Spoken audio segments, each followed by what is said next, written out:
ห่างหายไปโดนเลยบ่ได้เฮ็ดอาหารมื้อนี้สิพาหมู่เพื่อนไปเฮ็ดพะโล้เป็ดสูตรปักเซเด้อสูตรไทยๆโดนนานแล้วบ่ได้เฮ็ดมื้อนี้ลองมาเฮ็ดใหม่อาจจะเริ่มต้นจาก8โตเนาะเครื่องปรุงเครื่องอบหม้ออบทุกอย่างเขาก็จะเตรียมประมาณนี้เต็มหม้อแบบนี้ล่ะ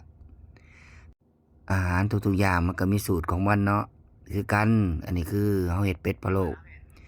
สูตรปักเซสูตรไทยๆบ้านเฮาเด้อ นี่แม่นลัดขั้นตอนเลยได้อหมู่เพื่อนนี่จนอบสิแล้วละใช้เวลาอบก็สิประมาณ45นาที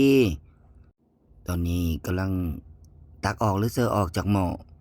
อยากให้หมู่เพื่อนอยู่ใกล้ๆได้กลิ่นหอมหอมๆบอกเลยหมู่เพื่อนต้องมีโอกาสได้มาลองจักครั้งหนึ่งสูตรเป็ดพะโล้ของพวกเราหลังจากมื้อนี้บ่ได้หมูมาปิ้น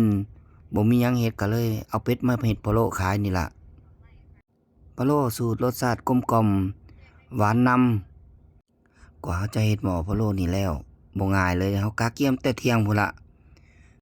อุปกรณ์เครื่องเทศสำคัญที่สุดก็คือการคั่วการล้างเป็ดการกะเกียมเป็ดเห็นจั่งใดเวลาเราลงหม้อเป็ดจั่งบ่คาวเวลาขึ้นมาแล้วสำหรับมื้อนี้เฮาลัดขั้นตอนในการถ่ายเวลาปรุงเวลาเอือบเวลาลงหม้อเวลาล้างเฮาบ่ทันได้ถ่ายให้เบิ่งเพราะมันสุกแล้วรุบเนาะ เดี๋ยวคลิปหน้าโอกาสหน้าจะมาถ่ายให้เบิ่งเด้อว่าขั้นตอนหมักขั้นตอนปรุง